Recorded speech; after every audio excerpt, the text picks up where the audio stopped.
సూది పని కలపడం, కత్తెర పని విడదీయటం.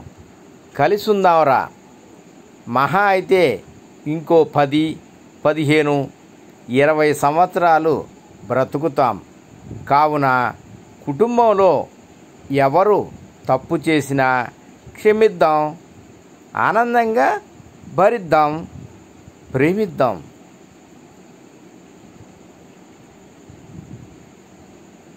పోయాక ఫోటోను ప్రేమించే కన్నా ఉన్నప్పుడు మనిషిని ప్రేమించడం మిన్న. బంధుత్వాలు తెంచుకోవటం నిమిషం పడుతుంది.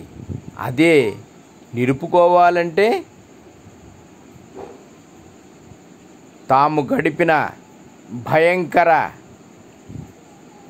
అవస్థలు తమ పిల్లలకు రాకూడదని, తమ పిల్లలు కూడా నలుగురిలో ఉన్నతంగా బ్రతకాలనే తాపత్రయంతో కన్నవాళ్ళు తాము సామాన్య జీవితాన్ని గడుపుతూ ఆస్తులు కూడబెట్టి తమ పిల్లలకు ఇస్తే, తమ తల్లిదండ్రులు బ్రతికి ఉండగానే కొందరు తమ తల్లిదండ్రులు కాలం చేశాక, మరికొందరు వివిధ రకాల కారణాలతో రక్త సంబంధీకులందరూ ఒకరికొకరు శాశ్వతంగా దూరం అవుతూ ఉన్నారు. బ్రతికి ఉండగా మాట్లాడుకోకుండా, కనీసం మొహాలు కూడా చూసుకోకుండా తమ జీవితాంతం వరకు ఒకరినొకరు ద్వేషించుకుంటూ, ఆ ద్వేషాలు తమ వారసత్వంగా తమ పిల్లలకు కూడా బదిలీ చేస్తూ తాము అశాంతితో జీవిస్తూ తన వారిని కూడా అశాంతి పాలు చేస్తున్నారు.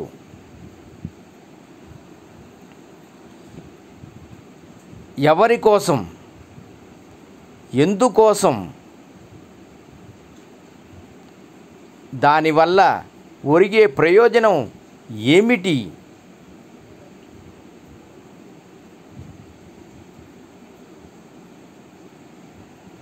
జీవితాంతం ఒకే రక్తం పంచుకున్న అన్నదమ్ములు, అక్కా చెల్లెళ్ళు, అన్నా చెల్లెళ్ళు పరస్పరం అశాంతితో ద్వేషించుకుంటూ ఒకరినొకరు చూడకుండా జీవిస్తూ శాశ్వతంగా దూరమై ఇంటిలోని ఆనందాన్ని పంచుకోకుండా, వివాహాలకు కూడా పిలుచుకోకుండా, హాజరు కాకుండా, చివరకు ఎవరో ఒకరు కాలం చేశాక తట్టుకోలేని శోకతప్తులై గుండెలు బాదుకొని కుమిలి కుమిలి ఏడిస్తే ఆ చనిపోయిన వారిని తిరిగి పొందగలమా? ఆ ఖాళీ అయిన స్థానాన్ని ఎవరు భర్తీ చేయలేరు.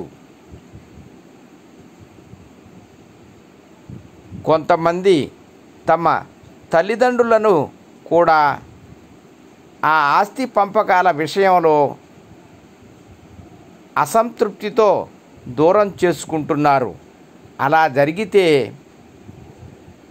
ఆ వయసులో కన్నవారు పడే వేదన వర్ణనాతీతం. మరి ఈ సమస్యకు పరిష్కారం ఏమిటి?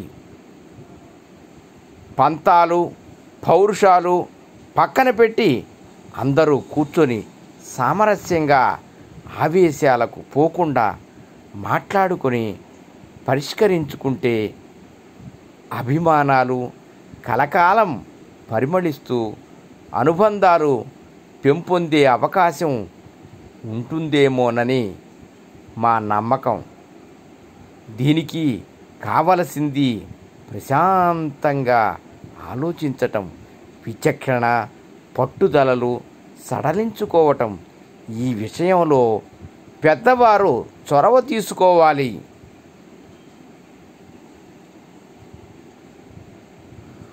ఓడినవాడు కోర్టులోనే ఏడుస్తాడు, గెలిచినవాడు ఇంటికి వెళ్ళి ఏడుస్తాడు. రెండింటికి పెద్దగా తేడా ఏమీ ఉండదు. ఈ జ్ఞాపకాలు ఈ ఒక్క జన్మకే. కాబట్టి ఆలోచించండి. అందరినీ కలుపుకొని ఉన్నంతకాలం ఆప్యాయత, అనురాగాలు, ఆనందాలతో ఉండాలని మనస్ఫూర్తిగా కోరుకుంటున్నాము. సర్వం శ్రీకృష్ణార్పణమస్తు.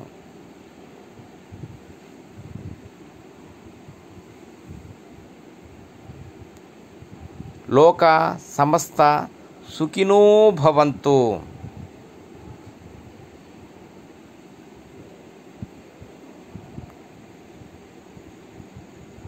రేపటి తరానికి బతుకు భద్రతలతో పాటు భారతీయత కూడా నేర్పండి. ఓం